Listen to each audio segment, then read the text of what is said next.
महाराष्ट्र लोकांचे मत, लोकांचा विश्वास, आमची बातमी। परिषदेला प्रथमतः आपल्या सर्व पत्रकारांचं मी स्वागत करतो। एका विशिष्ट हेतूने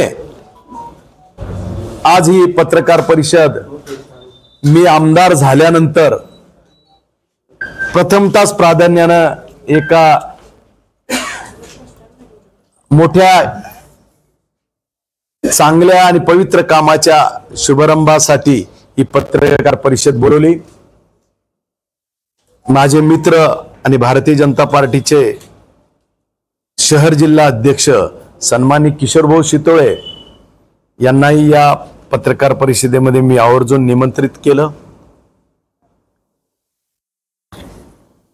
आज या पत्रकार परिषदेला विषयाला सुरुवात करताना मी प्रथमतः दिलगिरी व्यक्त करतो, मी थोडा उशिरा आलो। याच कामानिमित्त मी बाहेर होतो। श्रावण महिना हा हिंदू धर्मातील पवित्र असा महिना आहे। या महिन्यात हिंदू धर्मातले सर्व सण आणि उत्सव हे साजरे होतात।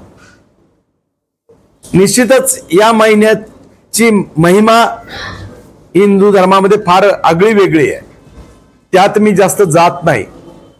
परंतु सर्व हिंदू जनमानस या महिन्यामध्ये शिवाची आराधना करतो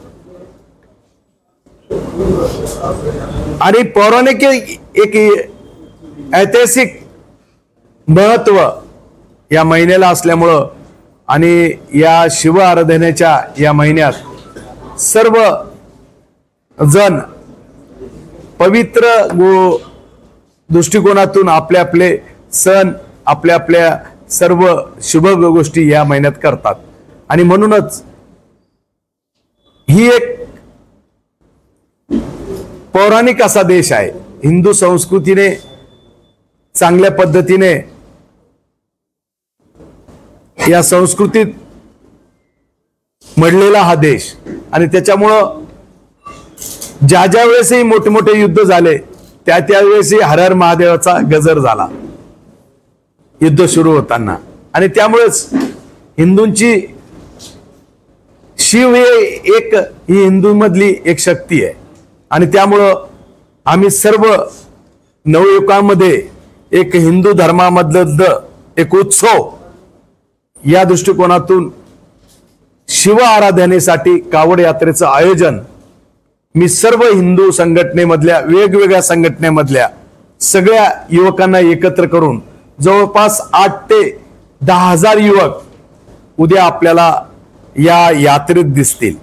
आणि ही यात्रा खऱ्या अर्थानं कावड यात्रा म्हणून आपण प्रयाग मधलं आणि गोदावरीचं जल आपण सुरेवाडी इथून या यात्रेची कावड यात्रेची सुरुवात करा। सुरेवाडी जाधववाडीतील सुरेवाडी येथील रामेश्वर मंदिरामधून रामेश्वर महादेव मंदिरामधून ही सुरुवात होईल आणि टीव्ही सेंटर येथे खऱ्या अर्थानं जो आपण उत्तर प्रदेश आणि वेगवेगळ्या ठिकाणाहून काही कलाकार बोलवलेले आहे, हे कलाकार खऱ्या अर्थानं 16 फुटी हनुमान, जटाधारी जवळपास 15 फुटी महादेव आणि मोठी कावड जी 50 फुटाची कावड आहे, श्रीरामाची मूर्ती, महादेवाची मूर्ती, या मूर्ती घेऊन एक मोठा कलश कावड यात्रेचा ज्याच्यामध्ये गोदावरीचं पवित्र जल जे खडकेश्वर येथील महादेव मंदिरात ते जल पूजेसाठी अभिषेकासाठी वापरून तिथं मोठा अभिषेक महादेवाचा करणार आहे। खरं तर ही कावड यात्रा या महाराष्ट्राला सुजलम सुफला करण्यासाठी ही कावड यात्रा आहे आणि हिंदू धर्मातल्या एक नवचैतन्य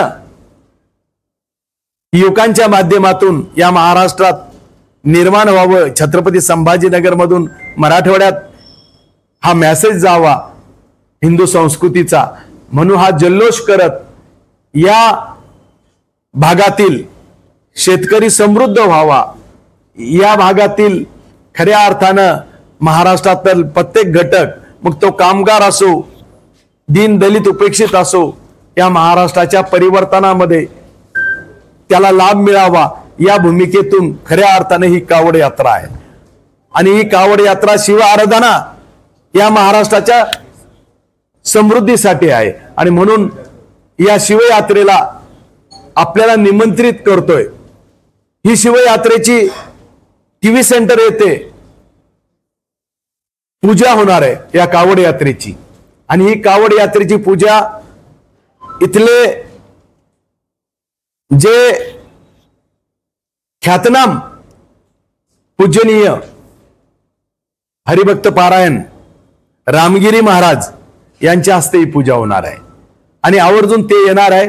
आणि त्या पूजेला खऱ्या अर्थानं त्या पूजेपासून ती कावड यात्रा तिथून सुरू होणार आहे.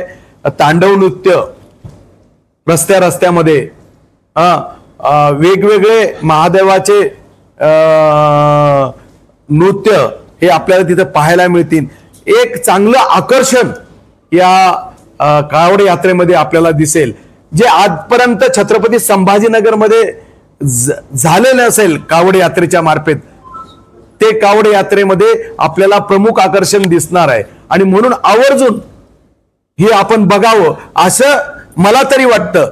यापूर्वी छत्रपती संभाजीनगरमध्ये अशी कावड यात्रा निघालेली नाहीये आणि पुढे निघूही शकते. परंतु ही कावड यात्रा आतापर्यंत न निघालेली अशी प्रचंड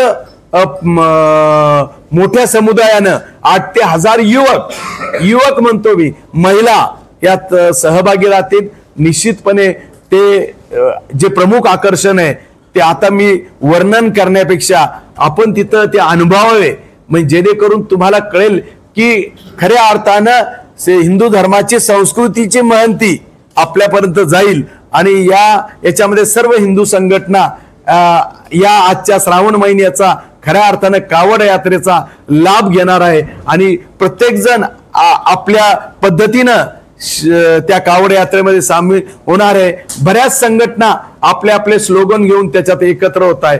एका संघटनेनं शिवराम के नाम एक बेलपान, शिवराम के नाम एक बेलपान या भूमिकेतून वेगवेगळे आपले संघटनेचे महत्व घेऊन त्याच्यात सामील होणार आहे. मी तुम्हाला यासाठीच आमंत्रित केलेलं आहे. परत आपण उद्या 4 वाजता ही कावड यात्रा सुरू होणार आहे. जवळपास 4:25 तिचं आपल्या रामगिरी महाराजाच्या हस्ते पूजन होईल. आणि मग तिथून तो आपल्या रोज गार्डन जे मौलाना आझाद रिसर्च सेंटर आहे तिथून अलीकडचा रस्ता घेऊन ती हिमायत बागला टच होणार आहे. हिमायत बाग पासून ते दिल्ली गेट आणि दिल्ली गेट पासून तर शहागंज गांधी पुतळ्यापासून सिटी चौक पासून ते गुलमंडी पासून ते औरंगपुरा मार्गे खडकेश्वर महादेव मंदिरात तिचा समारोप होणार आहे, अभिषेक होणार आहे. आणि ते गोदावरीचे जलाने तो अभिषेक होणार आहे. आणि या यात्रेमध्ये खरं प्रमुख आकर्षण जे बाहेरून कलाकारांना येणार आहे ते दाखवणार आहे. आणि एक मोठा जनसमुदाय आतापर्यंत एवढा जमलेला जनसमुदाय त्या कावड यात्रेमध्ये जमणार आहे. त्याच्यासाठी मुख्य आमंत्रित मी तुम्हाला सर्वांना करण्यासाठी ही पत्रकार परिषद आयोजित केली. निश्चितपणे आपल्याला या बाबतीत काही सांगायचं असेल तर सांगू शकतात. मी किशोर भाऊंना विनंती करतो, किशोर भाऊ आपल्याशी 2 शब्द बोलतील.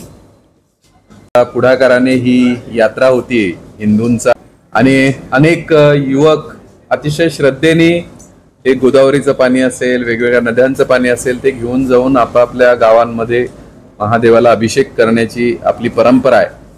पण ती अतिशय मोठ्या प्रमाणावर सगळ्या युवकांना एक दिशा देणं, अध्यात्म आणि धार्मिकतेच्या बाबतीतला हा विषय एकत्रित करण्याने एक श्रद्धा वाढेल अशा पद्धतीने याचं केलेलं आयोजन संजीव भाऊंनी हे केलेलं आहे. आणि त्याच्यातून खूप चांगला संदेश आपल्या छत्रपती संभाजीनगरात जाईल. युवकांसाठी एक मोठा चांगला उपक्रम हा ठरेल. या सगळ्या उपक्रमाला आपण सगळ्यांनी आपल्या माध्यमातून प्रसिद्धी द्यावी, सगळ्यांपर्यंत ही माहिती पोहोचवावी आणि आपणही या यात्रेला यावं असं निमंत्रण देतो आणि थांबतो.